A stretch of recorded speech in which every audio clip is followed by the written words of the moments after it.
শুরু হয়ে গেছে জনতার বিচার। খুলনায় প্রকাশ্যে দিবালোকে পুলিশের সামনে আদালত চত্বরেই ঝাঁঝরা করে দেওয়া হলো শিশু ধর্ষণকারীকে। আইনের তোয়াক্কা না করে ক্ষুব্ধ জনতা নিজেরাই শিখিয়ে দিল আইন। ফেসবুক এবং ইউটিউব খুললেই গত কয়েকটা দিন ধরে আপনিও নিশ্চয়ই এই হাড় হিম করা ভিডিওটা দেখছেন। কমেন্ট বক্সে হাজার হাজার মানুষ হাততালি দিচ্ছে, মিষ্টি বিতরণ করছে আর বলছে বিচার হলে এভাবেই হওয়া উচিত। যা দেশের সরকার পারছে না সেটা জনগণ করে দেখালো। সাব্বাস জনতার জনতা। আর সাথে তো সরকারের ওপর গালমন্দ তো আছেই। কিন্তু একটু থামুন, আবেগে ভেসে যাওয়ার আগে আপনি কি জানেন আপনার চোখের সামনে ভেসে ওঠা এই দৃশ্যটার পেছনে আসল সত্যটা কতটা ভিন্ন? আপনি যাতে একটি অপরাধের তাৎক্ষণিক বিচার ভাবছেন তা আসলে সম্পূর্ণ একটা বিভ্রান্তি। হ্যাঁ, ঠিকই শুনেছেন। আপনি, আমি এবং এই দেশের লাখ লাখ মানুষ গত কয়েকটা দিন ধরে সামাজিক যোগাযোগ মাধ্যমে একটি মস্ত বড় ভুয়া তথ্যের পেছনে ছুটছি। হুজুগে মেতে ওঠার আগে আমরা একবারও কি যাচাই করেছি এই ঘটনার আড়ালে লুকিয়ে থাকা আসল সত্যটা কি?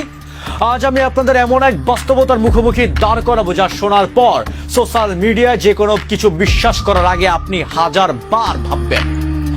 সোশ্যাল মিডিয়ায় দাবি করা হচ্ছে সম্প্রতি খুলনার আদালত চত্বরে নাকি এক বিশাল অপরাধের আসামির ওপর আক্রমণ করা হয়েছে। অনেকে আবার একে ঢাকার পল্লবীর সাম্প্রতিক 8 বছর রেমিসার ঘটনার সাথেও মিলিয়ে ফেলেছেন। কিন্তু আসল সত্যটা হলো এই পুরো তথ্যটাই সম্পূর্ণ ভিত্তিহীন এবং গুজব। সম্প্রতি খুলনার কিংবা দেশের কোনো আদালত চত্বরে এমন কোনো অনাকাঙ্ক্ষিত ঘটনাই ঘটেনি। তাহলে এই ভিডিওটা আসলে কোত্থেকে আসলো? চলুন আপনাদের একটু পেছনের গল্পে নিয়ে যাই। এই দৃশ্যটি আসলে গত বছরের অর্থাৎ 2025 সালের 30 নভেম্বর রোববারের একটি পুরনো ঘটনা। সেদিন আদালতে হাজিরা দিয়ে রাজেন ওরফে রাজন ও হাসিব আদালতের প্রধান ফটকের সামনে একটি মোটর সাইকেলে বসেছিলেন। এই সময় 4-5টি মোটর সাইকেলে আসা 6 থেকে 7 জন দুর্বৃত্ত তাদের লক্ষ্য করে পর 4 রাউন্ড গুলি চালায়। পরে দুর্বৃত্তরা কুপিয়ে দুজনকে জখম করে দ্রুত পালিয়ে যায়। এতে রাজন ঘটনাস্থলেই মারা যান আর হাসিব গুরুতর আহত হন। সেটি ছিল সম্পূর্ণ পারস্পরিক শত্রুতা এবং অপরাধমূলক একটি ঘটনা, যার সাথে কোনো সামাজিক সচেতনতা এবং কিংবা জনতার বিচার এর দূরতম কোনো সম্পর্ক ছিল না এবং নেই। কিন্তু এক শ্রেণীর কন্টেন্ট ক্রিয়েটর আছে এই পুরনো অনাকাঙ্ক্ষিত ঘটনার ভিডিও এনে চটকদার ক্যাপশন দিয়ে আপনাদের আবেগ নিয়ে খেলা করছে। আপনারা যদি ভাইরাল হওয়ার ভিডিওটা একটু গভীরভাবে লক্ষ্য করেন তবে একটা মস্ত বড় প্রমাণ আপনাদের চোখেই পড়বে।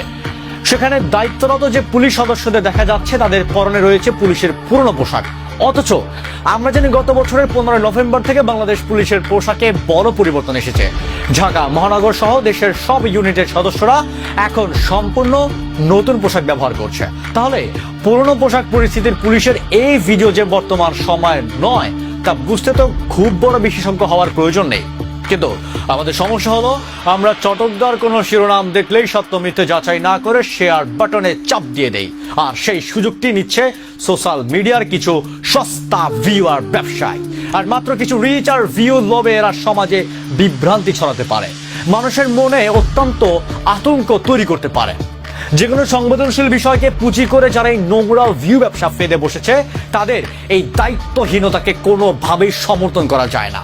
প্রিয় ভাই বোনেরা, আমাদের সমাজে নানা রকম অন্যায় অপরাধ ঘটে, এটা সত্য। আর অপরাধীদের কঠিনতম শাস্তি হোক তা আমরা সবাই মনে প্রাণে চাই।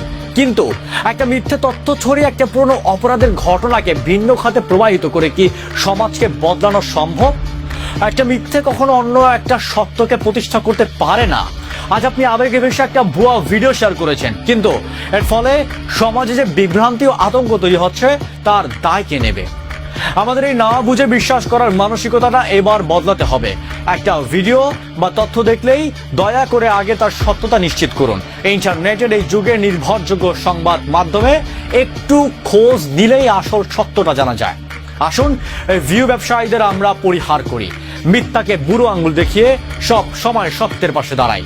সমাজটাকে সুন্দর করতে হলে আগে আমাদের নিজেদের সচেতন হতে হবে, গুজব ছড়ানো থেকে বিরত থাকতে হবে। আপনার একটি সচেতন সিদ্ধান্ত হয়তো সমাজকে একটি বড় বিভ্রান্তি থেকে বাঁচাতে পারে। আজ এখানেই বিদায় নিচ্ছি। এই ধরনের বিভ্রান্তিকর তথ্য ছড়ানো মানুষদের নিয়ে আপনাদের মতামত কি? কমেন্ট অবশ্যই জানাবেন। সবাই ভালো থাকুন, সুস্থ থাকুন। আল্লাহ হাফেজ।